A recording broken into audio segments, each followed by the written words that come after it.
વિચારવાનો સાચો રસ્તો એ છે કે જેની સાથે કંઈ નથી થઈ શકતું એને માફ તો થઈ જ શકે છે, અને એ તમારા ઉપર જ આધારિત છે.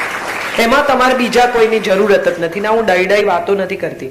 મારી જિંદગીમાં મેં બહુ લોકોને એટલી શાંતિથી માફ કરી દીધા છે કે મારા મનમાં જગ્યા ખૂબ ખાલી થઈ છે, એટલે આ બધું મને યાદ રહે છે.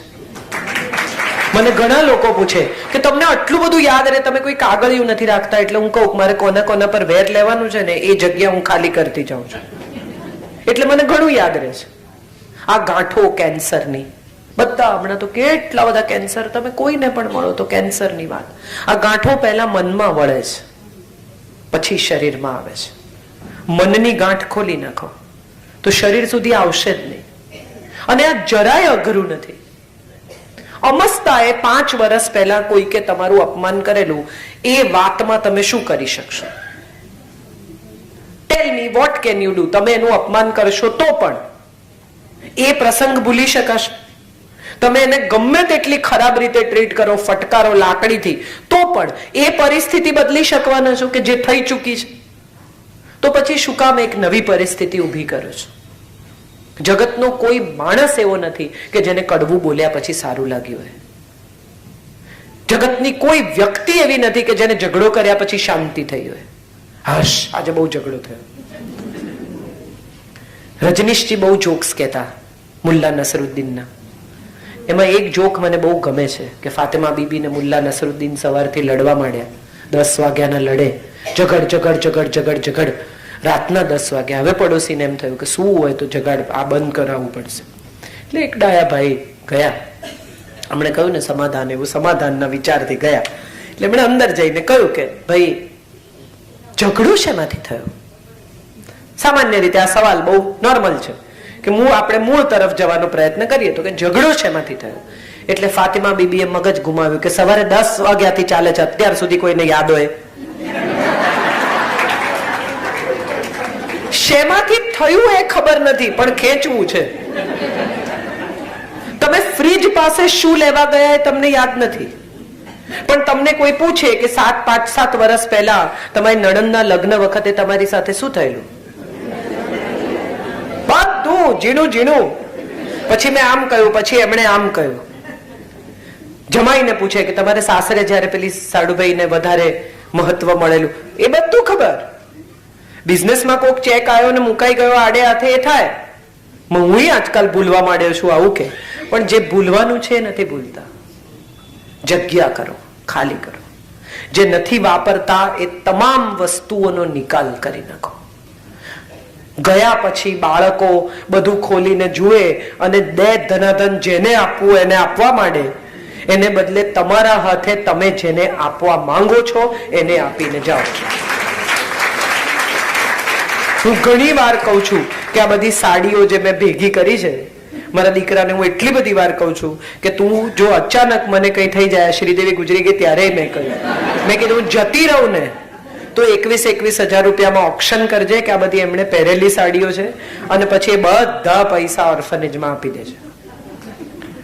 તું કરજે. આ મેં જ કહી દીધું છે. એનું શું કરવું? કબાટ ખોલીને ઉભો રહે ને કે આ મારી બા બધું મૂકી ગઈ, એને બદલે તમે જ વ્યવસ્થા કરતા થઈ જાઓ. ભીતરની પણ ને બહારની પણ. ભીતરની પણ વ્યવસ્થા કરવાની છે. અને છેલ્લી સૌથી મહત્વની જે વાત મારે કરવાની છે એ છે કે મૃત્યુ પ્રત્યેક ક્ષણે તમારી સાથે જ છે. એવા ભૂલાવામાં તો રહેતા જ નહીં કે આપણે હજી વાર છે, આ બધા જશે પછી. એવું નહીં થાય. ક્યારે કોણ જશે ને એની આપણને ખબર નથી. અને જવાની તૈયારી કરવાની હોય તો તમે શું કરો? તમને કોઈ કહે કે તમારે 3 દિવસ માટે લોનાવલા જવાનું છે તો શું કરો? આખું કબાટ લઈ લો. શું લો? 3 દિવસ માટે જે વસ્તુની જરૂર હોય એટલું જ લો ને. Gas, cooker, fridge. એક કાકા કાકી એરપોર્ટ પહોંચ્યા, પહેલી વાર પરદેશ જતા હતા. એટલે કાકાએ છેક એરપોર્ટ, ઇન્ટરનેશનલ એરપોર્ટમાં દાખલ થતા પહેલા કાકીને પૂછ્યું બધું લીધું ને? એટલે કાકી કે આમ તો બધું લીધું, પણ ફ્રીજ લીધું હોત તો સારું થાત. કાકાએ કહ્યું ફ્રીજ શું કામ? તો કે પાસપોર્ટ ને ટિકિટ એના પર જ રહી ગયા.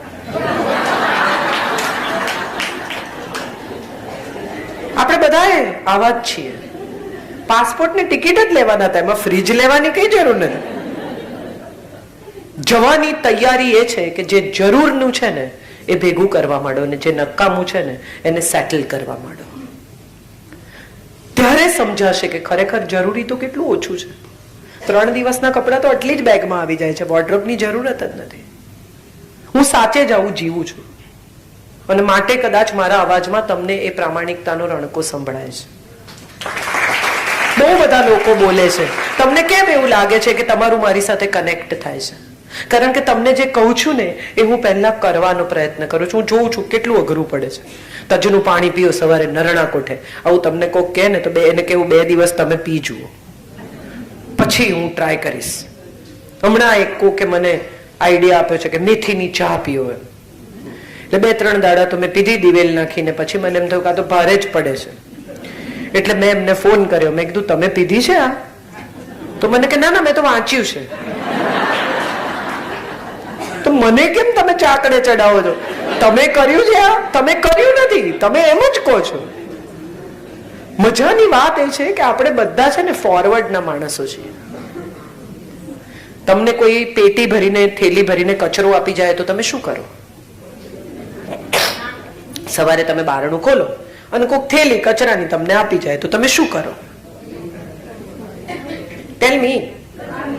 ફેંકી દો ને, કે વાડકીમાં કાઢીને થોડો થોડો બધાને ઘેર આપી આવો? શું કરો? આપી આવો? કોઈ આપી આવે એવું છે ભાઈ? ઓકે, તો વોટ્સએપ કેમ ફોરવર્ડ કરો છો?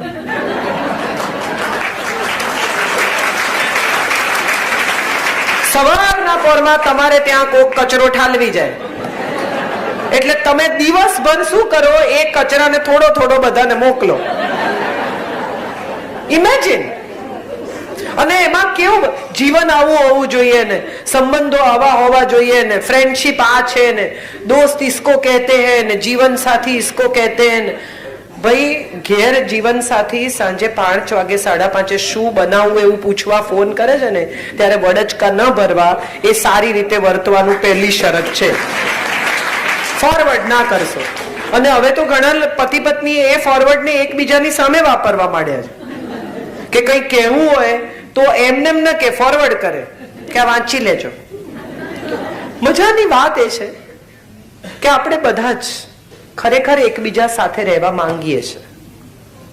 જગતની કોઈ રિલેશનશિપ તોડવાની આપણી ઈચ્છા, ઈરાદો કે ઉદ્દેશ નથી. અને છતાંય આપણે એ સંબંધને સાચવવા માટે કંઈ નથી કરતા. ઝાડ ઘરમાં નાનકડું તુલસીનો પૌધો પણ તમે વાવ્યો હોય છોડ, તો પાણી રેડવું પડે દરરોજ થોડુંક. તો આ તો સંબંધનું વૃક્ષ છે. થોડું થોડું પાણી રેડો, ક્યારેક નિંદણ કરો, ક્યારેક એની પાસે બેસો. તમે જુઓ, હવે તો કહે છે સાયન્સમાં કે તમે એ વૃક્ષને અડો, એને વાલ કરો તો એ ઝડપથી ગ્રો થાય છે. તો સંબંધના વૃક્ષનું પણ એવું છે. મારા એક મિત્ર છે, હંમેશા કહે છે કે દાંત દુખતો હોય ને તો ડેન્ટિસ્ટને કહેવાનું, ગામને નહીં કહેવાનું. જેની જોડે વાંધો પડ્યો હોય ને એને જ કહેવાનું, ગામને નહીં કહેવાનું. પતિ સાથે પ્રોબ્લેમ થયો હોય તો સાંજના છેડે એ ઘરે આવે ત્યારે કહેવાનું સવારે બારણું પછાડીને ગયા ને મને ગમ્યું નથી, ફરી નહીં પછાડતા. મીજાગરામાંથી નીકળી જશે ને તો તમારા ઉપર પડશે. મુંબઈના મકાનો એટલા હવે મજબૂત નથી કે બારણા પછાડી શકાય. ને તમને વાગે, મને ન ગમે, સરસ રીતે પણ કહી શકાય.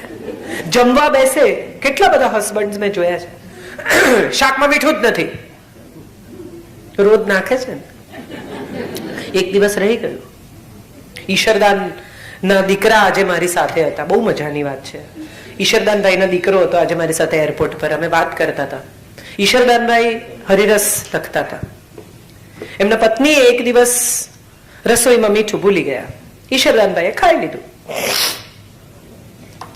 પત્નીને તો મજા પડી કે આમ તો કોઈ ધ્યાન આપતું નથી, ચલો. એટલે બીજા દિવસે પણ એમણે મીઠા વગરની રસોઈ કરી, એમણે ખાઈ લીધું. 6 મહિના સુધી વગર મીઠાની રસોઈ ખાધી. ગ્રંથ પૂરો થયો હરિરસ, એટલે એમણે જમવા બેઠા અને કે આમાં તો મીઠું જ નથી. એટલે પત્નીએ કહ્યું કે 6 મહિનાથી મીઠા વગરનું જ ખાવ છો, તમને ખબર જ નથી પડી. અને ત્યારે ઈશ્વરદાનભાઈએ જવાબ આપ્યો, મીઠાને સૌરાષ્ટ્રમાં રામરસ કહેવાય. એને કહ્યું કે આ હરિરસ પૂરો થયો ને ત્યારે ખબર પડી કે રામ રસ નથી. હરિરસ કેમ એટલો નથી કે બીજા કોઈ રસમાં રસ પડે. પૂરેપૂરો હરિરસ તમારી અંદર ઉતરે તો સમજાય કે આ બધી આંખોમાં કૃષ્ણ છે. મારા દુશ્મનની આંખમાં એ કૃષ્ણ છે, એ કઈ જુદો નથી. એની આંખમાં મને ઈર્ષા દેખાય જ શું કામ? એના મનમાં ભલે ને રહી, મને તો એની આંખમાં કૃષ્ણ દેખાય અને હું એની સાથે ખરાબ રીતે ન વર્તું, એ મારો સ્વધર્મ. એ શું કરે છે એ જોઈને જો હું વર્તું તો એનો અર્થ એમ થયો કે એના મન મારામાં કોઈ ફેર નથી. તમારે ફેર પાડવો છે તો તમે એક્શન લો, રિએક્શન ના આપો. You are the one who will initiate your relationship, not others. Not let others handle you. કોક તમને ગુસ્સે કરી જાય, કોક તમને આમ કરે. ઘણા લોકો મને ગુસ્સો આવી કેવી રીતે જાય? બાયણા બંધ કરો, એમ કેવી રીતે આવી જાય? અને માણસ છીએ, ક્યારેક ઈર્ષા થાય, ક્યારેક ગુસ્સો આવે, ક્યારેક ન ગમે થાય. આ બધા સવાલો હ્યુમન બીઈંગ તરીકે આપણને થાય. અગત્યનું એ નથી કે ગુસ્સો કેટલો જલ્દી આવે છે, અગત્યનું એ છે કે ગુસ્સો કેટલો જલ્દી ઉતરે છે. અને ઉતર્યા પછી તમે જે ઘા પાડ્યા છે એને મલમ લગાડવા માટે તમે શું કરી શકો છો? સે સોરી, પૂરા હૃદયથી માફી માંગતા શીખી જાઓ, કોઈ ઈગો વગર. અને માફી એટલે એવું નહીં, સોરી હવે. મેં એવાય સાંભળ્યા છે, સોરી હવે કહ્યું તો ખરો. પહેલા પ્રેમમાં પડે ને એટલા ધીમા અવાજ, તમને એમ થાય શું વાતો કરે છે કે નથી કરતા, ફોન પકડી રાખ્યો છે. ધીમે ધીમે ધીમે ધીમે I love you, I love you, I love you, love you. ચાલે લાંબો સમય, પછી કલાક રહીને ફોન મૂકે ને તમે પૂછો શું વાત થઈ? કે કઈ નહીં. કલાક કઈ વાત જ ન કરી. આને સ્વીટ નથિંગ્સ કહેવાય. અને આ બહુ જીવનનો રસ છે, માણવો. પછી થોડો વખત થાય, લગ્નને 4-5 વર્ષ, એરપોર્ટ પર ફ્લાઇટમાં બેઠા હોય, ઉપડવાની તૈયારી હોય, વાતો ચાલતી હોય અને એર હોસ્ટેસ આવીને કહે કે ફોન મૂકી દો. એટલે કે ચાલ હવે આ મૂકવાનું કે છે, લવ યુ મૂકું છું. ન કહો આવી રીતે, લવ યુ ન કહો, ફીલ કરો.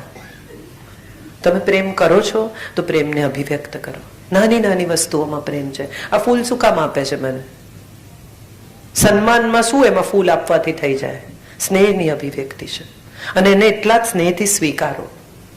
કેટલી બધી પત્નીઓ કમ્પ્લેન કરે કે પતિ બહાર ગામ જાય ને મારા માટે કશું લાવતા જ નથી. એટલે પતિ બિચારા યાદ કરીને બેંગ્લોર ગયા હોય તો સાડી લે, શોધીને 15-20 કઢાવે. હા, આવી કેવી કરેક્ટ. કોણે કહ્યું? હાથ ઊંચો કરો. અનુભૂતિમાંથી પસાર થયેલો આ રિએક્શન છે. અને જેવી સાડી ખોલે એટલે કે ગ્રીન, હું ક્યાં ગ્રીન પહેરું છું? અરે નથી પહેરતા તો પહેરો. એ લાવ્યા છે. લમ્હે નામની એક ફિલ્મ છે, શ્રીદેવીને ફરી એકવાર યાદ કરીએ.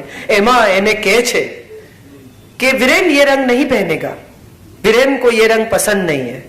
અને ત્યારે શ્રીદેવી કહે છે કે मैं उनकी पसंद का नहीं मेरी पसंद का स्वेटर खरीदना चाहती हूँ, क्योंकि मैं उन्हें मेरी पसंद का रंग पहनाना चाहती हूँ. એવું પણ બને કે એમણે એમની પસંદનો રંગ ખરીદ્યો હોય. સ્વીકારો અને સ્વીકારને આનંદથી અભિવ્યક્ત કરો. જિંદગી બહુ ટૂંકી છે, જીવવાની જડીબુટ્ટી એક જ છે, ખુશ રહો ને ખુશ રાખો. એનાથી વધારે કંઈ આપણાથી થઈ શકવાનું નથી. બહુ બધા અહંકારોમાં રજનીશે એકવાર કહ્યું તું કોઈકને, એક ભાઈ કે હું તમારું આમ કરી દઉં, તમારું તેમ કરી દઉં, તમારું પેલું કરી દઉં. રજનીશે કહ્યું કે બહાર જઈને ઉભો રહે છે, હવા આવ્યા વગર પાંદડું હલાવી શકે તો મને બોલાવજે, જોવા મારે જોવું છે, મારે જોવું છે. શું કરી શકીએ છીએ? વિધિ સામે, ઇમોશન સામે, બધા સામે લાચાર છીએ. પણ એ લાચારી સ્વીકારવી નથી, એની સામે સંઘર્ષ કરવો છે. એને બદલે ફ્લોટ થઈએ, સમય સાથે, સંવેદનો સાથે, લાગણી સાથે, સ્નેહ સાથે. અને એને અનુભવતા આગળ જઈએ તો હું માનું છું જિંદગી બહુ ઇન્ટરેસ્ટિંગ છે. આપણે એને એટલી ગૂંચવી કાઢી છે કે ગૂંચવેલી જિંદગીમાંથી હવે પેલો મૂળ છેડો આપેલા જેવું છે. 10 વાગ્યાનો ઝઘડો ચાલે, હવે આમાં ક્યાં ગોતવા જાવ? આ બધો છેડો ગૂંચવાઈ ગયો, ચલો કાતર મૂકો. એને બદલે ગૂંચવ્યા પહેલા થોડી ક્ષણ સ્વયંને આપો. મોટા ભાગના લોકોનો પ્રોબ્લેમ એ છે કે બોલ્યા પછી પસ્તાય છે. Weight for a minute. And ask yourself કે આ જરૂરી છે, આ કહેવાથી કંઈ બદલાશે? અને જો ન બદલાય એવું હોય તો આ ક્ષણને પસાર થઈ જવા દો. બસ આટલું જ કરવાનું છે. એ ક્ષણને વીતી જવા દેવાની છે. એ વીતી ગયેલી ક્ષણ તમને કહેશે કે તમે ન બોલ્યા ને એ બહુ સારું થયું. કારણ કે તરત જ સામેના માણસમાં પણ એટલી સેન્સિટિવિટી છે, એને રિયલાઇઝ થાય છે. આપણો પ્રોબ્લેમ એ છે કે સાઉથ ઇન્ડિયન પિક્ચરની જેમ ત્રણ વાર તમાચા મારીને આમ આમ આમ બતાવવું છે. એકચ્યુઅલી એવી જરૂરત જ નથી. સામેના માણસની સેન્સિટિવિટીમાં પણ ભરોસો કરો. એને પણ સમજાશે કે એને ખોટું વર્તન કર્યું છે. તમારે રિયલાઇઝ કરાવવાની કોઈ જરૂર નથી. Just weight for a while. That's all you have to do. And I am sure આમાંથી બધા જ પસાર થયા છે. એક ક્ષણ વીતી જાય તો બંને પક્ષને સમજાતું હોય છે. એ સાસુ વહુ હોય તો પણ, પતિ પત્ની હોય તો પણ, બે મિત્રો હોય તો પણ, દેરાણી જેઠાણી હોય તો પણ, ભાઈ બહેન હોય તો પણ, બંનેને સમજાતું હોય છે. બસ એક ક્ષણ વીતી જવા દો. અને ક્ષણ વિતાવવી સૌથી અઘરી છે, પણ ઇમ્પોસિબલ નથી. સ્વાદ અને શબ્દ આ બે ઉપર જે દિવસે સંયમ આવશે ને એ દિવસે સ્વાસ્થ્ય અને સંબંધ બંનેમાં મહેનત નહીં કરવી પડે. એક બેનને ડોક્ટરે કહ્યું કે તમારે ડોકું હલાવવાનું, ડાબેથી જમણે, જમણેથી ડાબે, ડાબેથી જમણે, જમણેથી ડાબે. એટલે બેને કહ્યું કે બસ એટલાથી વજન ઉતરી જાય. તો ડોક્ટરે કહ્યું હાસ તો બેને કહ્યું કે ક્યારે કરવાનું? તો કે ખાવાનું જ્યારે જુઓ ને ત્યારે. ના પાડવાની. જ્યારે જ્યારે ભીતરથી ઉછાળો આવે ને કે ચોપડાવી દઉં, સંભળાવી દઉં, સીધા કરી નાખું, ત્યારે ડાબેથી જમણે ને જમણેથી ડાબે. આ જવા દો મિનિટ. બસ સુખી થવાનો આટલો જ મંત્ર છે. અને હું સુખી છું એનું સૌથી મોટું કારણ એ છે કે આ જે પરેજી મેં તમને આપીને બધી હું પાડું છું. Thank you so much. બહુ આનંદ, બહુ સ્નેહ, બહુ જ આદર અને વાલ, આ બધું જ અહીંથી આ મિનિટે મળ્યું. આવું સરસ ઓડિયન્સ અમને બહુ જલ્દી એટલા માટે નથી મળતું કે ટેલિફોન બહુ સમય લઈ લે છે. મોટા ભાગના લોકો ફોન પર હોય. અને સરસ ઓડિયન્સ મળે ત્યારે અમને પણ વાત કરવાની, બધાને જે બી બોલતું હશે એને મજા જ આવતી હશે. કારણ કે વક્તાને શું જોઈએ? શ્રોતા. પુસ્તકને શું જોઈએ? વાચક. આપણે બધા વક્તા બહુ સારા છીએ, શ્રોતા થોડાક ઓછા છીએ. એટલે સારા શ્રોતા પણ થવું. પતિ ઘેર આવે ને પછી પત્ની કહે કે આ ટીવી બગડી ગયું છે, કે હું શું કરું? કઈ ન કરો. એને કહ્યું ને કે ટીવી બગડી ગયું, તો એને એવું રિએક્ટ કરો કે એમ તારો દિવસ ખરાબ ગયો તો તને મજા નહીં આવી હોય નહીં, ચાલ આપણે બે જણા કાંટો મારી આવીએ. આટલું જ કરવાનું છે. એ જ તમને કહેશે કે ના ના થાકેલા પાકેલા ક્યાં તમે મને બહાર લઈ જશો. એટલી સમજ દરેકમાં છે. ઓફર તો કરો. આપણો પ્રોબ્લેમ એ છે ટીવી બગડતો આખો દાડો હવે ઓફિસ થી આવીને તારા ટીવી સુધારવું. આપણે બધા જ આવા છીએ. જે નથી બોલવું એ બધું જ બોલીએ છે. અને જે ખરેખર કહેવાનું છે એ રહી ગયું એવું રિયલાઇઝ ત્યારે થાય છે જ્યારે વ્યક્તિ જતી રહે. સુખ જતું રહે ને પછી ખબર પડે કે આ ગયું એ સુખ હતું. છે ત્યાં સુધી સુખને ઓળખી લઈએ, માણી લઈએ, ચગળી લઈએ. પીપરમિન્ટ જેવું છે. જે લોકોને ઓરેન્જની પીપરમિન્ટ સમજાતી હશે ને એને સુખ સમજાશે. ધીમે ધીમે ચગળીને મજા લેવાની. ભચડ ભચડ ચાવીને ખતમ નહીં કરી નાખવાની, નહીં તો દાંતમાં ચોંટી જાય, પછી કાઢ્યા જ કરવું પડે. અને ચગડો તો બહુ જ વાર સુધી એનો સ્વાદ રહે, બહુ મજા આવે. હોઠ પણ પછી આ કરીને જુએ જીભ ઓરેન્જ થઈ છે કે નહીં. બહુ મજાની આ બધી પળો છે જિંદગીની. અને આ બધી મજાની પળોને પૂરેપૂરી માણી લેવી. કેમ કે ખબર નથી કેટલો વખત રહેશે. નાનકડી છોકરીઓ એ પાણીપુરી ખાવા જાય તો મા બાપ વડે પેટ બગડશે ને પછી રજાઓ પાડશે ને ફલાણું. થોડી મોટી થાય કે પિમ્પલ થશે, આવી રીતે બધું તીખું તીખું ખાધા કરે. થોડી મોટી થાય કે અમે તારા માટે છોકરા જોતા હોય, તું આવી રીતે ગપાગપ પાણીપુરી ખાય, કોક જુએ તો કેવું લાગે. એનાથી મોટી થાય તો એમ કે વહુ ઘરની આવી રીતે ત્યાં ઉભી રહીને પાણીપુરી ખાય. વળી થોડી મોટી થાય તો કે આ છોકરા તારી પાસેથી આવા સંસ્કાર લેશે કે લારી પરથી ખાધે રાખે છે. એનાથી થોડી મોટી થાય તો પતિ કે આમ બધી ફરિયાદ કરે છે કે મને આમ થાય છે તેમ થાય છે ને એસિડિટી થાય, જીકે રાખે છે પાણીપુરી, એસિડિટી થાય જ ને. એથી મોટી થાય, છોકરાને ઘેર છોકરા આવે, દાદી થઈ જાય. અને પછી દાદી ને છોકરા એકદમ નાના કે દાદી પાણીપુરી, એટલે દાદી જાય જોડે. કોક જુએ તો કે મારે માટે નહીં, હું તો છોકરાઓ માટે આવી. અને એમાં જો એક બે પાણીપુરી ખાતી પકડાય તો જતા આવતા લોકો કે માજીને હજી ચટાકા છૂટતા નથી. તો મારો સવાલ એ છે, હવે મારો પ્રશ્ન એ છે કે પાણીપુરી ખાવાની ઉંમર કઈ? બધી જ. કોણ શું કે છે એનો વિચાર કર્યા વગર તમારી જીવનની પાણીપુરીનું સુખ લઈ લો. લોકો તો કયા જ કરશે.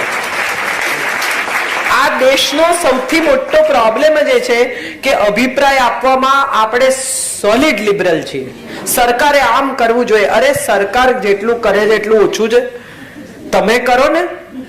બહાર સોસાયટીને નાકે કચરો હોય, 10 ફોન કોર્પોરેશનને કરે, પણ 4 જણા ભેગા થઈને કચરો ફેંકી ના આવે.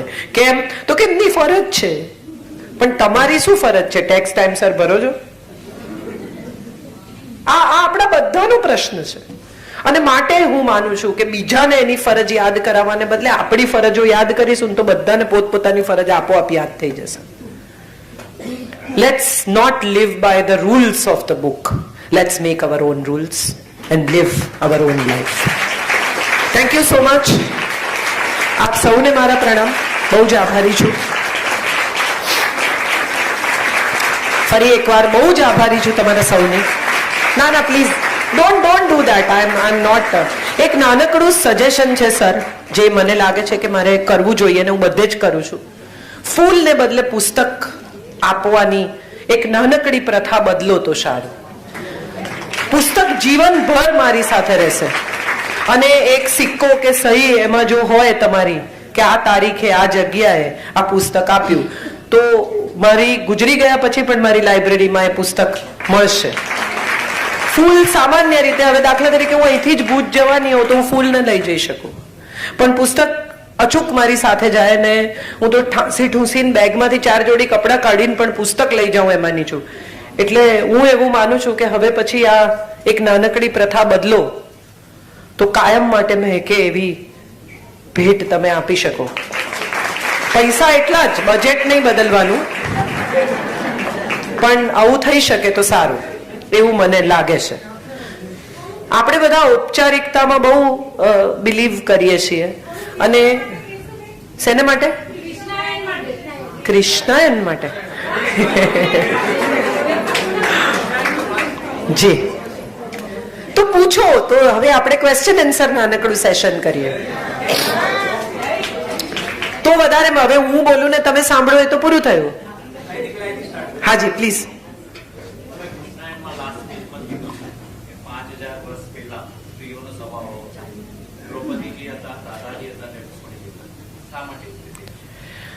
સ્ત્રીઓની સંવેદના બદલાતી નથી. હમણાં મારું એક પુસ્તક, એટલે એક પુસ્તક 5 ભાગમાં પ્રગટ થયું છે. કથા કોલાજ. જે લોકો મુંબઈ સમાચાર વાંચતા હશે એ લોકોને ખબર હશે. એમાં મેં જુદી જુદી સ્ત્રીઓની લાઈફ સ્ટોરીઝ લખી છે. અવિનાશભાઈ નિયમિત મને ફોન કરીને સારું હોય તો અચૂક રિએક્ટ કરે. એમાં પણ લગભગ 253 સ્ત્રીઓ છે. એમની કથા એકબીજાથી મળતી જ છે. એનું સૌથી મોટું કારણ એ છે કે સ્ત્રી છે ને એ જન્મજાત માં છે, રુજુતા છે એનામાં મોટા ભાગની. દરેક કિસ્સામાં અપવાદ હોય, પણ 3 વર્ષની છોકરીને તમે ઢીંગલી આપો, એને માં થતા શીખવવું નથી પડતું. અને માતૃત્વનો સૌથી મોટો ગુણ શું છે? માતૃત્વનો સૌથી મોટો ગુણ કેર છે. આ કેર કેટલા લેવલની છે એના ઉપર દરેક રિલેશનશીપનો આધાર છે. કેટલીક પત્નીઓની કેર એટલી જ હોય કે ભાઈ તમને જે જોઈતું હોય એ વખતે હું હાજર હોઉં. કેટલીક પત્નીઓની કેર એ લેવલની હોય કે તમને જોઈએ કે ન જોઈએ હું હાજર હોઉં. અને કેટલીક પત્નીઓની કેર એ હોય કે તમને ન જોઈતું હોય તો પણ મારે તમને એવું રિયલાઇઝ કરાવવું છે કે તમને જોઈએ છે અને હું હાજર રહીશ જ. આ 3 લેવલની કેર છે અને બધે જ છે આ સમસ્યા. સો આઈ ફેલ્ટ કે 3 સ્ત્રીઓ કૃષ્ણના જીવનની અથવા કોઈ પણ પુરુષના જીવનની, એક એની દોસ્ત, એક એની પત્ની અને એક એની પ્રેમિકા, આ 3 એ પસંદ કરે. બાકીની એને રેડીમેડ મળે.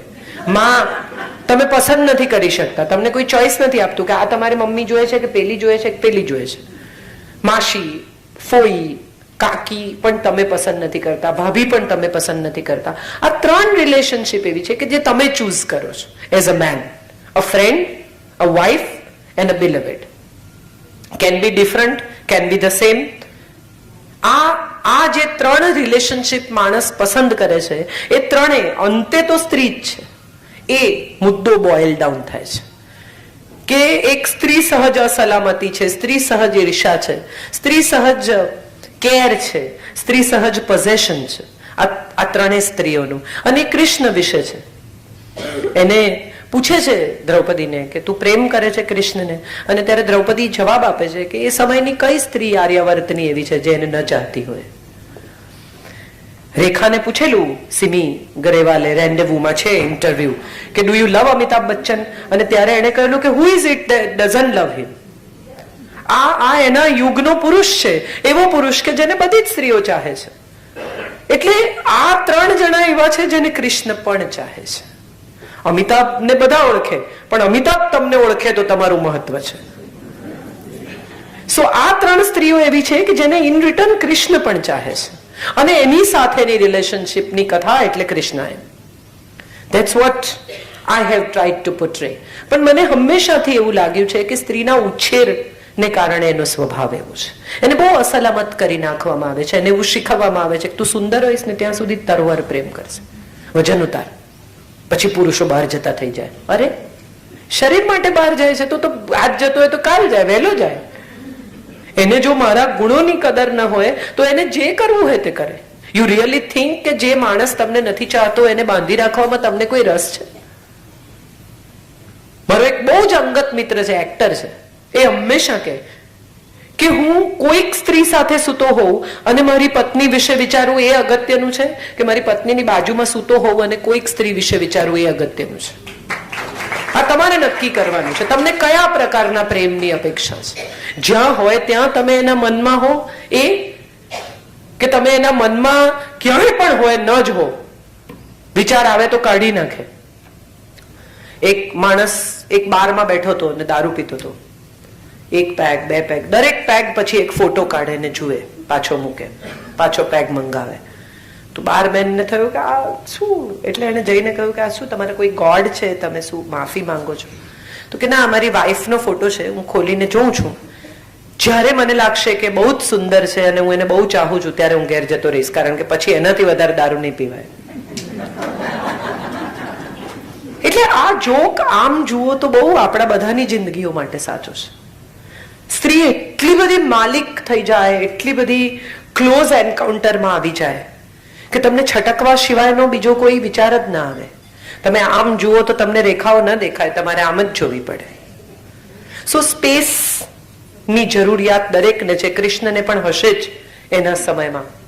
એ સ્પેસની કથા, એ દોસ્તીની કથા, એ પોઝેશનની કથા, એ ફરિયાદોની કથા, જે સ્ત્રીઓએ એને માણસની જેમ જોયો અને ઈશ્વરની જેમ ન જોયો એની કથા એટલે કૃષ્ણ. નો એક દરજી હતો, એને સ્વામિનારાયણ ભગવાન માટે કોટ સીવ્યો. પછી રાજાએ કોટ જોયો અને એને કહ્યું કે ભાઈ આવો સીવી આપ. ભલે ચોક્કસ સીવી લાવ્યો, રાજાએ પહેર્યો. રાજાએ કહ્યું પેલા જેવો નથી, કઈ વાંધો નહીં, કે બીજો કરી આવો. બીજો કર્યો, ત્રીજો કર્યો, ચોથો કર્યો, 7મો કોટ આવ્યો. પછી રાજાએ કહ્યું કે પેલા જેવો નથી. એટલે છેલ્લે દરજીએ કહ્યું કે જુઓ તમને કહી દઉં સાચું, એના જેવો તો નહીં થાય, કારણ કે એમાં તો હેતના ટેભા છે. એટલે ઘણા લોકો મને એવું કહે છે કે તમે કૃષ્ણાયન પછી એવું કઈ નથી લખ્યું. વાત સાચી છે, કારણ કે એમાં હેતના ટેભા છે. આ કૃષ્ણાયન. પણ હું એવું માનું છું કે સ્ત્રીએ જો ખરેખર મોડર્ન થવું હોય ને તો સૌથી પહેલા ઇમોશનલી ઇન્ડિપેન્ડન્ટ થવું પડશે. ઇકોનોમિકલી થાય કે ન થાય એ પછીની વાત છે. ગેસનો બાટલો જાતે બદલતા શીખી જાઓ, પતિની મેડિક્લેમ પોલિસી ક્યાં મૂકી છે, કઈ છે, કેશલેસ છે કે નહીં, બેંકની સ્લીપ ભરતા શીખો, જીપીએસ જોતા શીખો, ટિકિટો બુક કરાવો. આટલું થાય ને તો હું માનું છું આ દેશની સ્ત્રી ધીરે ધીરે ઇન્ડિપેન્ડન્ટ થશે. કમાતી સ્ત્રી પણ ઇન્કમ ટેક્સ રિટર્ન એને કોઈ પૂછે કે કેટલો ભરે છે તું રિટર્ન, કે તો પૂછીને કહું, સહી કરે પણ ખબર નથી. સો આઈ ફીલ કે independence is not about using or earning money. It is more about taking your own decisions and facing the consequences of it.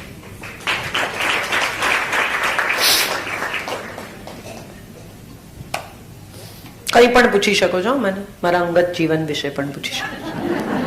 સાચા જવાબ નહીં આપું પણ પૂછો. જી.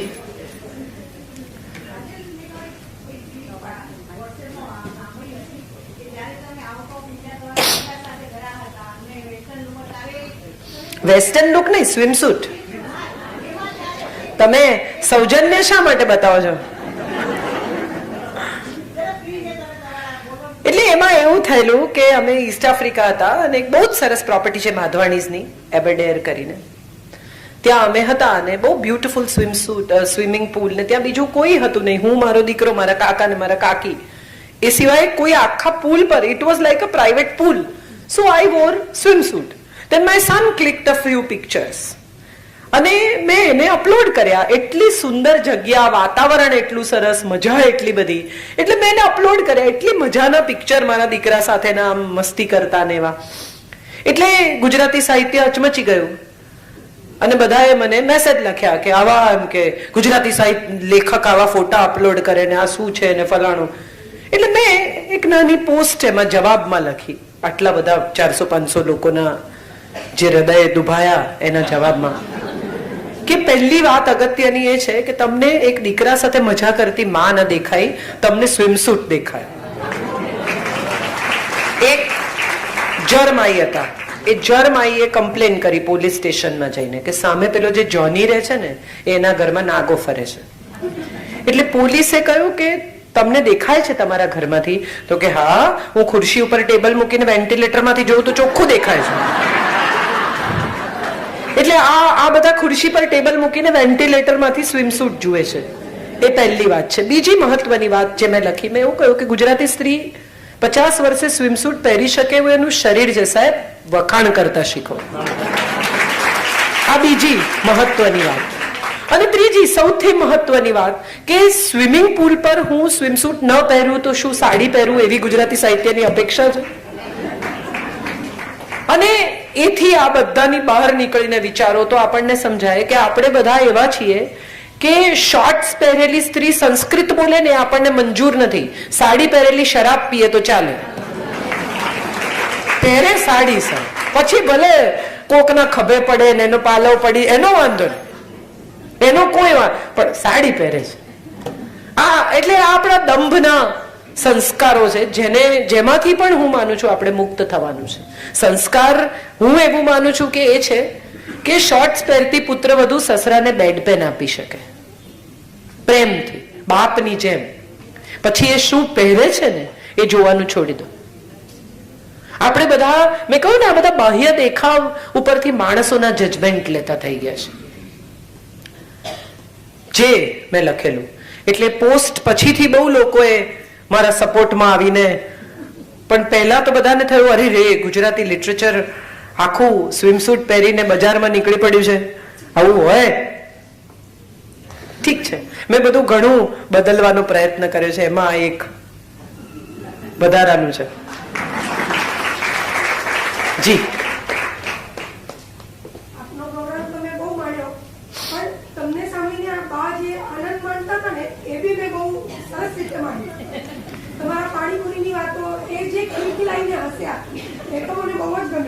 મારો પ્રશ્ન એક, મારા લગ્નને 17 વર્ષ થઈ ગયા. જયારે મારું પ્રપોઝલ આવ્યું હતું, મારા સાસુની સાથે હું આજે આવી છું. એમને એમ કહેવામાં આવે છોકરી ગુણી છે પણ બાઇક પર ફરે અને છોકરાઓ એના ઘણા મિત્ર છે. એટલે મારે એમ કહેવાનો મતલબ છે કે એક છોકરીના ઘણા બધા મિત્રો હોવા એ આપણા સમાજે હજુ એટલું એક્સેપ્ટ નથી કરતું. હવે પછી જે કોકટેલ જિંદગીનો અંક આવે ને એમાં મેં આ જ લખ્યું છે કે મારે છોકરીઓ બેનપણીઓ છે જ નહીં, મારે છોકરાઓ જ છે ભાઈબંધ. અને હું એવું માનું છું, એક બહુ સરસ વોટ્સએપ આવેલો કે એક પુરુષ આખી રાત ઘેર ના આવે ને તો એની પત્ની 10 એના મેલ મિત્રોને ફોન કરે તો 10 એમ કે હા મારી જોડે જ હતો. અને એક છોકરી આખી રાત ઘેર ના આવે અને એનો પતિ 10 બેનપણીઓને ફોન કરે ને તો એ 10 એમ કે ના ભાઈ મારી જોડે નહોતો, મારી જોડે નહોતી. I feel males are better friends. They they stand by. સારા ખરાબ સમયમાં તમે ખોટા પડો ને એકવાર, સાહેબ કર્ણ છે ને એ મિત્રતાનો દાખલો તો અદ્ભુત જ છે. ખોટું તો ખોટું, હું તારી જોડે છું. અંદર ખાને એને કે તું ખોટી દિશામાં છે, સમજ, આ ન કરાય, પણ જાહેરમાં નહીં લડવાનું. આ હું માનું છું એક ઇન્ટિગ્રિટી છે જે સ્ત્રીઓએ શીખવાની છે. અને આઈ એમ વેરી હેપી કે તમારે પુરુષ મિત્રો છે, રાખજો, કામ આવશે. જી.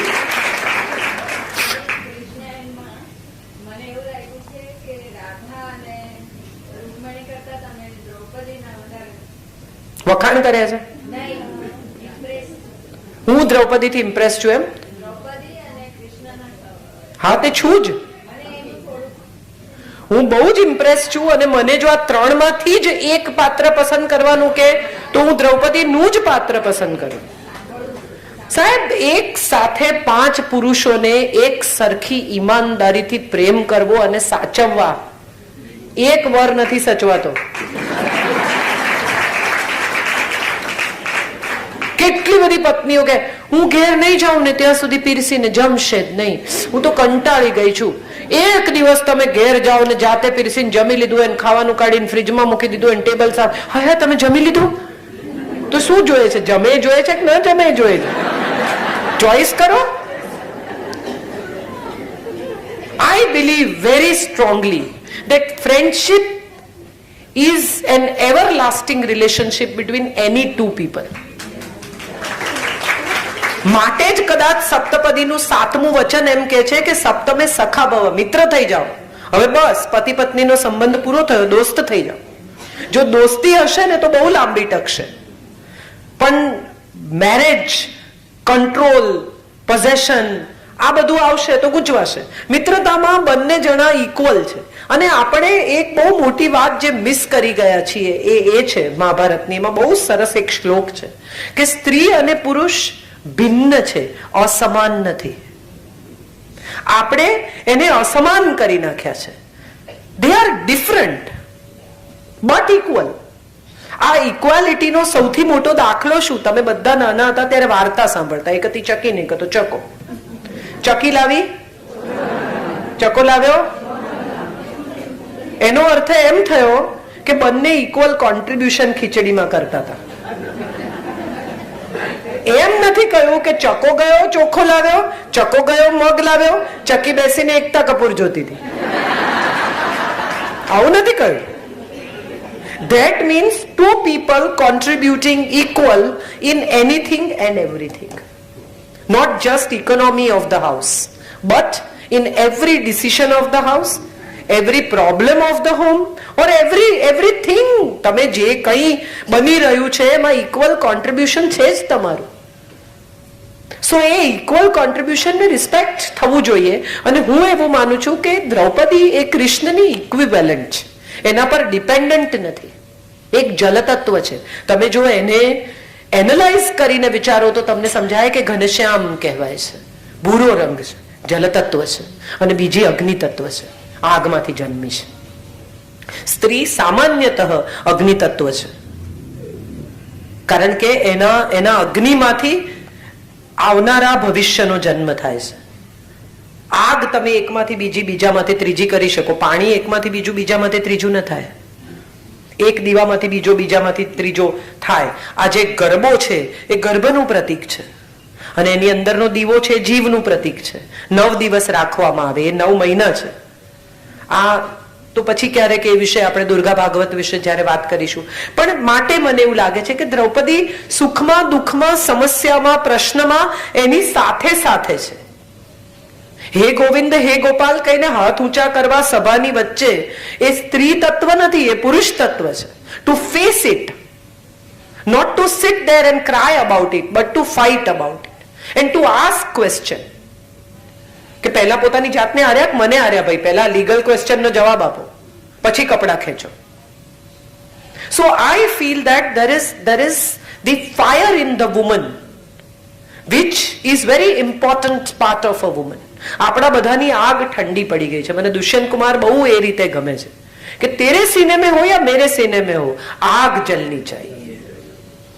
सिर्फ हंगामा खड़ा करना मेरा मकसद नहीं. હું ઘણી વાર કહું છું, मेरी कोशिश ये है कि सूरत बदलनी चाहिए. હું આ બધું બોલીને જતી રહું, તમે બધા ઘેર જઈને કહેશો બહુ સારું બોલી. શું બદલાશે એ બહુ અગત્યનું છે. એક ટકો પણ કોઈની જિંદગીમાં કશું બદલાય તો આ કાર્યક્રમ કિન્નરી બેને કરેલો કામનો.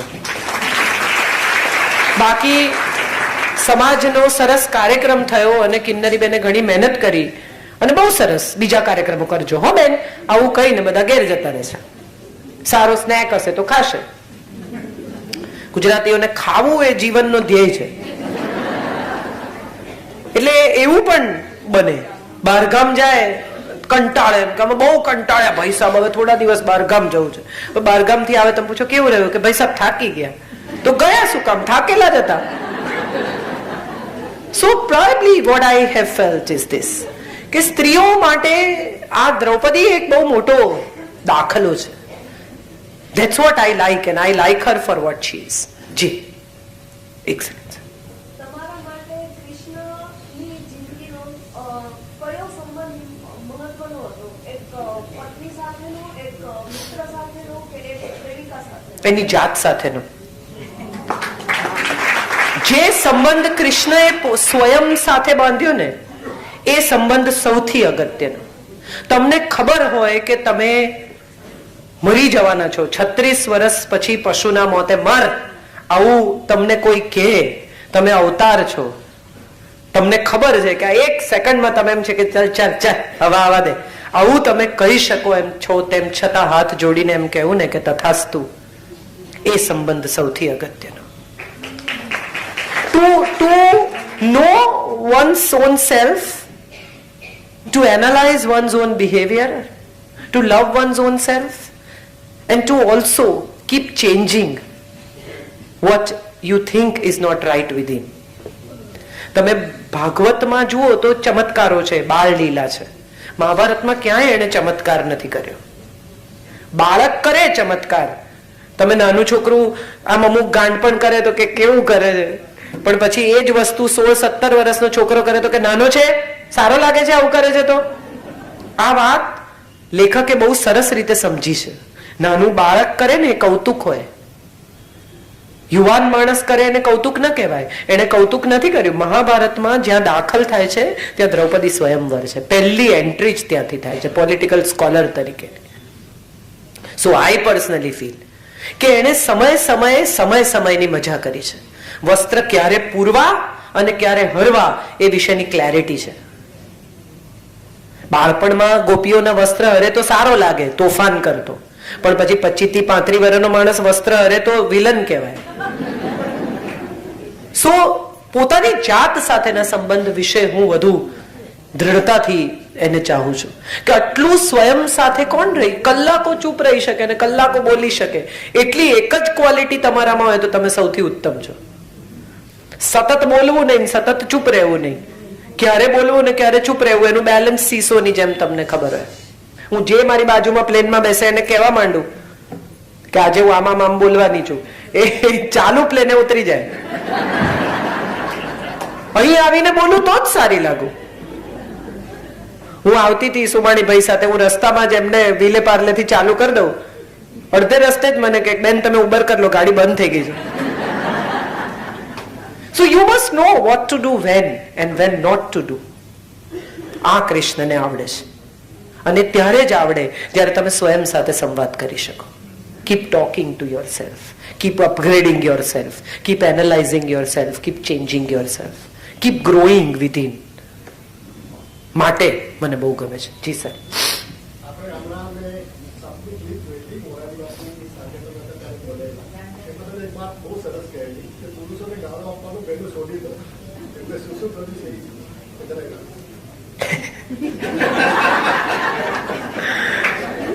શું કર્યું છે તો એનો તો એક જ મોટામાં મોટો દાખલો એ છે કે મિક્સર, કુકર, વોશિંગ મશીન, આ તમામ વસ્તુઓ પુરુષોએ શોધી છે.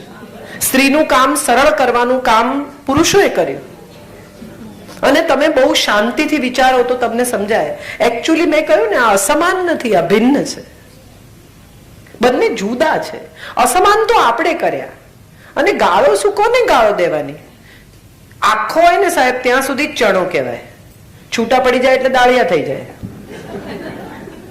એટલે આપણે નક્કી કરવાનું કે આ દાળિયા કરી નાખવા છે કે ચણા જ રહેવું છે. બે ઇક્વલ પાર્ટ ઓફ લાઈફ છે, બે ઇક્વલ પાર્ટ ઓફ સૃષ્ટિ છે. પુરુષ અને પ્રકૃતિ. કેટલી સુંદર વાત બનાવી છે ઈશ્વરે.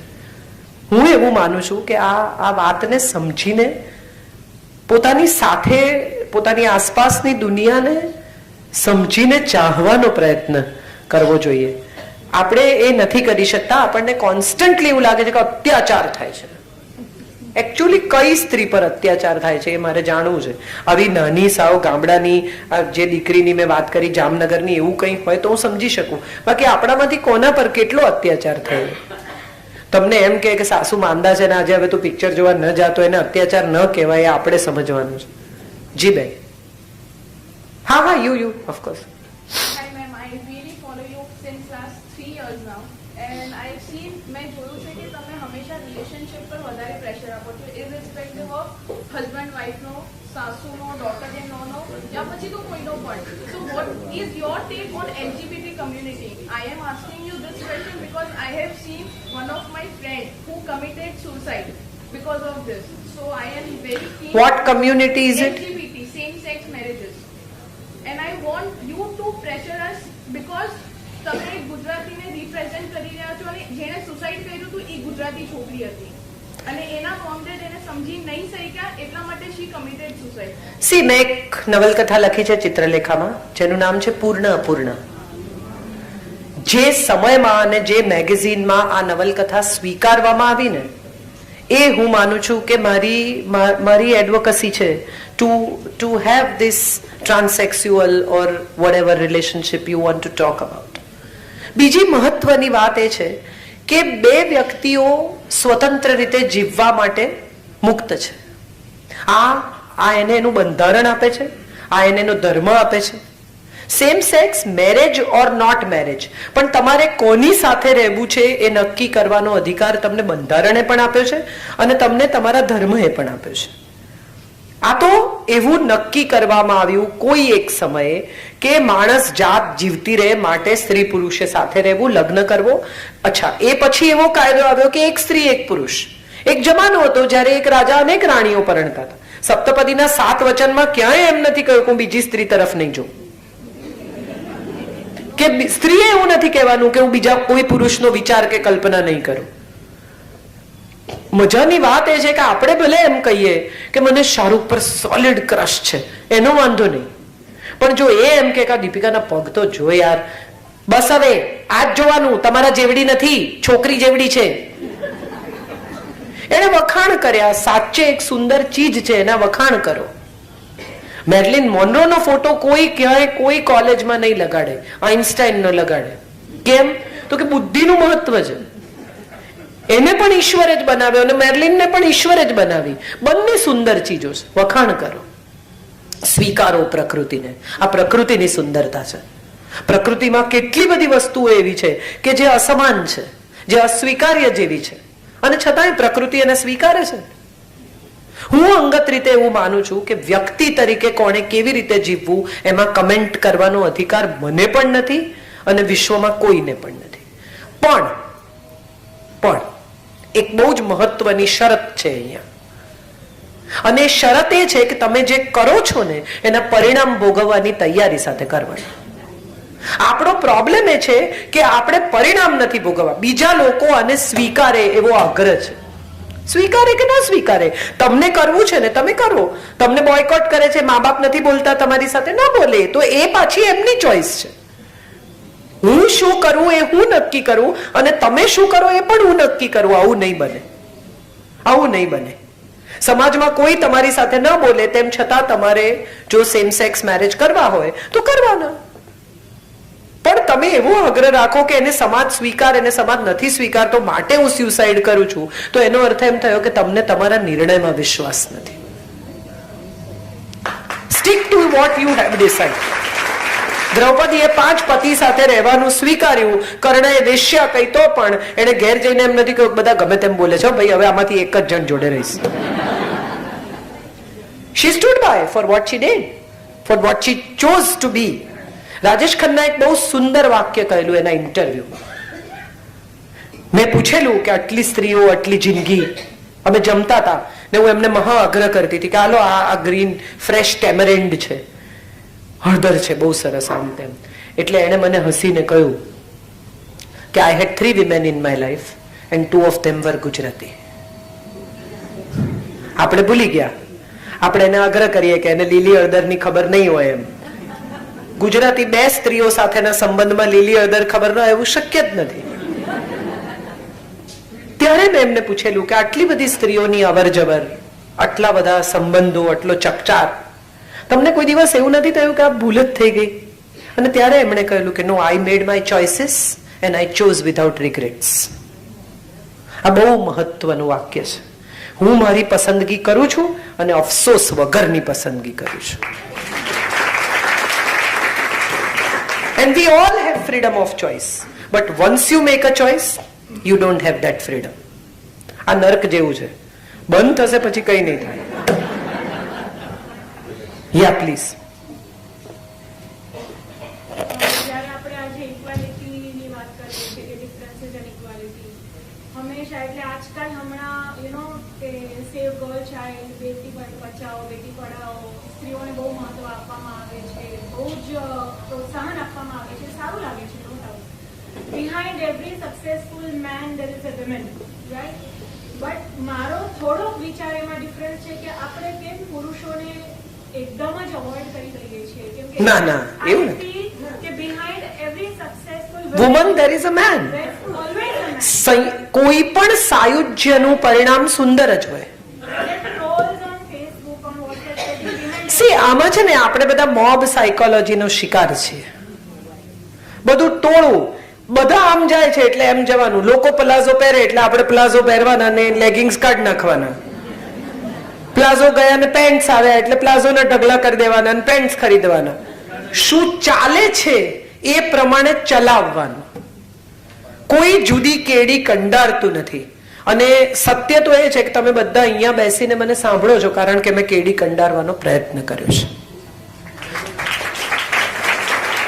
કશુંક જુદું કહેવાનો મેં પ્રયાસ કર્યો છે, માટે તમને હું ગમું છું. એનો અર્થ એમ થયો કે જુદું તો ગમે જ છે.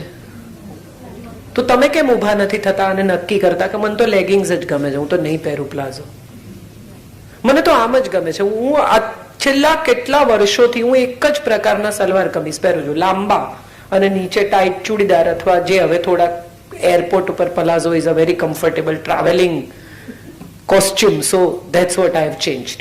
બાકી એક જ લેન્થ, છેલ્લી હું માનું છું કોલેજમાં હતી ત્યારથી આજ સુધી હું એક જ લેન્થના કુર્તા પહેરું છું. ટૂંકા આવ્યા ને લાંબા ગયા ને લાંબા થયા ને ટૂંકા થયા. કઈ મારા દરજી પણ ઘણી વાર હસે છે કે બેન તમે થોડું જુદું સીવડાવો. ને હું હંમેશા કહું આ બધા આમાં ગળા નહીં કરવાના, કોઈ પણ પ્રકારનું ડાપણ ના કરતો મારા કપડામાં. So I think what I feel is કે આમાં તમે રૂઢિચુસ્ત હો તો કઈ પ્રોબ્લેમ નથી. વિચારોમાં મોડર્ન થાવ, કપડા મોડર્ન ન કરો.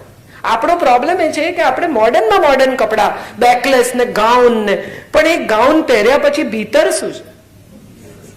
ભીતર તો ફેન્સી આટલો લો બેક નો ગાઉન પહેરેલી દેરાણી જેઠાણી બેસીને સાસુની જ વાટે છે. So then what is a gain out of it? That's my question. હું આટલી મોડર્ન વાત કરતી વખતે સાડી પહેરું છું એનું કારણ જ એ છે કે મને એવું લાગે છે કે મારો પોશાક છે, મને બહુ ગમે છે સાડી પહેરવી, મારી પરંપરા છે, સુંદરતા છે એમાં. મારા કપડા શું છે એના પર મારા વિચારનો આધાર નથી. માટે આવડા છોકરા મારી જોડે કનેક્ટ કરે છે. હું કોલેજમાં પણ ભણાવવા જાઉં તો હું સાડી જ પહેરું છું. એનું કારણ જ એ છે કે મને I want children to connect with my thoughts, not with my outlook. So that's what the problem is. Don't change the outlook, change the thought process. Thought process બદલાશે તો બાકીનું બધું આપોઆપ બદલાશે. જીન્સ પહેરવાથી મોડર્ન નથી થવાતું, અને જે મોડર્ન હોય એને જીન્સ પહેરવું જ પડે એવો કોઈ નિયમ નથી. This is what I think. Yeah, જી પ્લીઝ. અત્યારના જે છોકરાઓ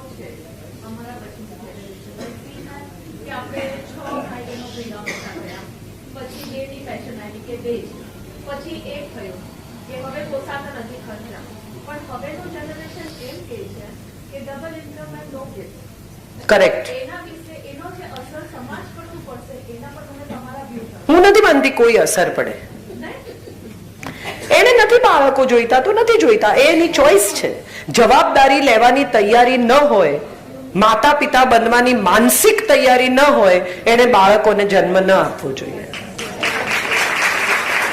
it is not a biological process, it is an emotional process. જી. આમાં આજે નિર્ણય હોય ત્યારે એક સમય હોય કે બેયનું પ્રોફેશન અત્યારે એકદમ પીક પર છે.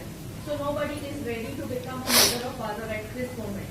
But the biological clock keeps ticking. પછી એવું થાય કે હવે તો પૈસો ઘણો થઈ ગયો પણ કોની માટે એ નથી. તો આ સમાજમાં એવું નહીં આવે કે પેલું પૈસા તો છે પણ કેટલા બધા લોકોના છોકરાઓ અનાથ આશ્રમોમાં છે. જે દિવસે એમ લાગે કે ઘરમાં કોઈ જોઈએ છે એ દિવસે જઈને લીગલી અડોપ્ટ કરી આવો. અને કોના માટે? જાતના માટે. આ આખી માનસિકતામાંથી જ હું તો બહાર છું કે હું કોઈના માટે પૈસા કમાઉં છું. હું મારા માટે પૈસા કમાઉં છું. મારા વાપરતા વધે તો વાપરજો. હું દુનિયા જોઈશ, બિઝનેસ ક્લાસમાં જોઈશ, મજા કરીશ, મને જે કરવું છે એ કરીશ, મારે જે ખરીદવું છે એ ખરીદીશ, અને એ પછી જો આ મારી મહેનતના પૈસા વધ્યા હોય તો વાપરજો. જોડે 10 રૂપિયાની નોટ બાળવાથી મને ઉપર મળશે નહીં હવાલો. So that's not what I want. But I definitely believe કે મારા પૈસા મારા માટે છે. મારી મહેનતના પૈસા હું નહીં વાપરું તો કોણ વાપરશે? અને એને એટલા તૈયાર ન કરો તમે કે એનું કમાઈ લે. બધું મૂકીને જાઉં. મા બાપ પાપડે શેકીને જાય, ખીચડી બનાવી હોય તો અરે શેકશે ભાઈ, અંદાજ છે નહીં તો સહેજ કરવા દો થોડું. જી.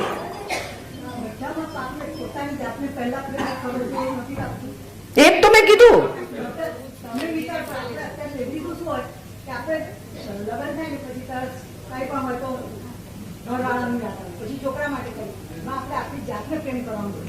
આમાં એવું છે બેન, આમાં મજા એ છે બેન કે 50 વર્ષે આ રિયલાઇઝેશન થાય છે. ઘણી બધી સ્ત્રીઓને થાય છે. પણ મજાની વાત એ છે કે એ વિશે અફસોસ કરવાને બદલે આજથી બદલો. પહેલે દિવસે તમને પૂછશે તું ક્યાં જાય છે, તો કહેવાનું કે હું ચાલવા જાઉં છું. કેમ એકદમ કે બસ અત્યાર સુધી નહોતી જતી, હવે જઈશ. આપણો પ્રોબ્લેમ એ છે કે એ જેવું પૂછે ને કે કેમ એકદમ, એટલે આપણો જવાબ એ છે કે બહુ તમારું વૈતરું કર્યું, હવે નથી કરવાની, હું તો મારી રીતે જઈશ. આ મુદ્દો જ નહોતો. મુદ્દો માત્ર એટલો હતો કે તમે તમારી જાતને પ્રેમ કરવા માંગો છો તો કરો, એમાં બીજા પર તિરસ્કાર વરસાવવાની જરૂર નથી. તમે આ તમારી મરજીથી કર્યું છે. મોટા ભાગની સ્ત્રીઓનો પ્રોબ્લેમ એ છે કે 50 વર્ષે કરેલા કારવેલા પર ઝાડુ ફેરવી દે છે. બહુ વૈતરું કર્યું. તમને વૈતરું લાગ્યું? આખો પરિવાર જે વાતને તમારી લાગણી, તમારો પ્રેમ, તમારો સ્નેહ માને છે એને તમે જ વૈતરું કહો છો. તમારાથી મૂર્ખ કોઈ નહીં. તમે જે આટલો વખત આનંદથી કર્યું છે એને આનંદથી જ રહેવા દો. 50 આપણે છોકરાનું વિચાર્યું ને હસબન્ડનું વિચાર્યું તો સારું કર્યું, એમાં ખોટું શું કર્યું? હવે જે તમે કરી નાખ્યું છે એ જો નહીં બદલી શકાય, આ પેલા જેવું છે કે એક પેલી બોટમાં, શિપમાં, ક્રૂઝમાં એક છોકરો પડ્યો, એની પાછળ એક ભાઈ પડ્યા. એ છોકરાને લઈને 2 જણને બચાવી લીધા અને પછી કેપ્ટને એમને મેડલ આપ્યો બહાદુરીનો કે આવી રીતે આવું ક્રૂઝમાંથી કૂદવું યાર મોટી વાત. એટલે એને કહ્યું આવો 2 શબ્દ બોલો. એટલે એને આવીને કહ્યું કે પહેલા તો મને મને ધક્કો કોણે માર્યો હતો. આવા ટાઈમે ચૂપ રહેવાનું. હવે મેડલ આપે છે, લઈ લો. આમે કઈ નથી થવાનું. 50 વર્ષ તો પાછા મળવાના નથી. એનો મેડલ આપે છે તો આનંદથી સ્વીકારો, અને ધક્કો કોને મારે તો એવો બેવકૂફી ભર્યો સવાલ ન પૂછો. તાળીઓ મળી રહી છે તો ઉઘરાવો. હવે આમાં તમે એમ કહો કે મેં તો આમ કર્યું, મેં તો તેમ કર્યું. સ્ત્રીઓ બહુ, અને બહુ સત્ય તમને કહું, આ સ્ત્રીઓ અને પુરુષોની ઇક્વલ હાજરીમાં આ સત્ય મારે સ્વીકારવું પણ જોઈએ કે સ્ત્રીઓને આ ટેવ પડી ગઈ છે રોદણા રડવાની. આ સત્યને આપણે સ્વીકારી જ લેવું પડે. 50 વર્ષ સુધી તમે જે કર્યું એ તમારી મરજીથી કર્યું છે.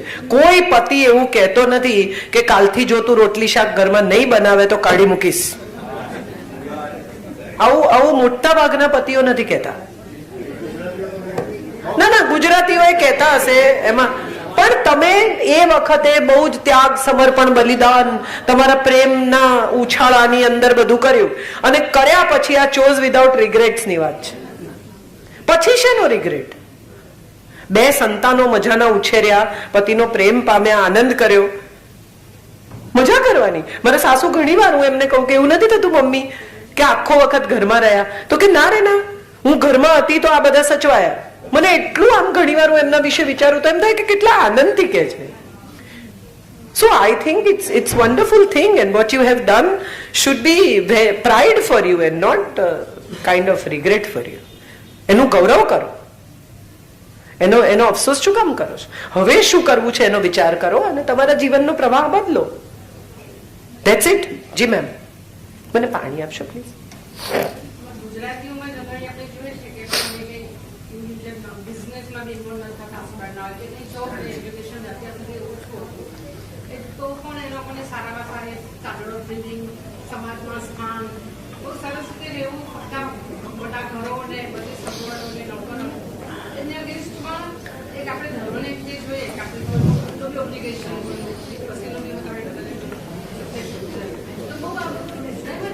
હા, હું તો માનું જ છું બેન. મુંબઈ શહેર, મુંબઈ શહેર જેવા શહેરોમાં પુરુષો 40 વર્ષ ટિફિનમાંથી ખાય છે એમની જિંદગીના, જેની અગેન્સ્ટમાં ગૃહિણી ગરમ જમે છે. બીજી બહુ જ પહેલા ન જમે તો એમાં પહેલા તો ભૂખ લાગે ત્યારે જમવાનું, એવું બધું રાહ જોવાની ને એવું બધું ન કરાય. જ્યારે જેને ભૂખ લાગે ત્યારે તે ખાઈ લે. પતિ પછી ને આવું બધું તો હું નથી માનતી, કેમ કે પતિ જ રાતે 10 વાગે આવતો હોય તો મને તો 6 વાગે ભૂખ લાગે, પછી આવે ત્યારે ઝઘડો થાય. એટલે ઝઘડીને જમવું એના કરતા જમીન પછી એની પાસે બેસવું. સો in short, but what I M trying to say is કે કોઈનું ઓબ્લિગેશન શું કામ? આ પરસ્પરનો ધર્મ છે. ગૃહસ્થ ધર્મ નામનો એક બહુ સુંદર શબ્દ છે, અને આ ગૃહસ્થ ધર્મની જેમ ગૃહિણી ધર્મ છે. તમે પરિવારની જવાબદારી લો છો, ધર્મે ચ અર્થે ચ કામે ચ. આવું કહીને પુરુષ હાથ પકડીને એમ કે છે કે નીતિ ચરામી, હું આમાંથી ચલિત નહીં થાઉં. અને ત્યારે સ્ત્રી એવો જવાબ આપે છે કે મોક્ષે ચ નેતિ ચરામી, તને જ્યારે મોક્ષ તરફ તું ગતિ કરીશ ત્યારે હું તને લીડ કરીશ. આ બહુ સુંદર આપણા શાસ્ત્રોની બ્યુટીફુલ ચીજ છે. 3 ફેરા ફર્યા પછી ડાબી તરફ કેમ બેસાડે? સમજાવ્યું છે કોઈ દિવસ બાળકોને? તમારી પાસે 2 ફેફસા છે, 2 કિડની છે, 2 નસકોરા છે, 2 દાંતની લાઈન છે, 2 હોઠ છે, 2 હાથ છે, 2 અંગૂઠા છે, 2 આંખો છે, હૃદય એક જ છે અને ડાબી બાજુ છે. 3 ફેરા ફર્યા પછી તું મારા હૃદયની સ્વામીની થાય છે, માટે હવે ડાબી બાજુ બેસ. હું તને મારું હૃદય સોંપું છું.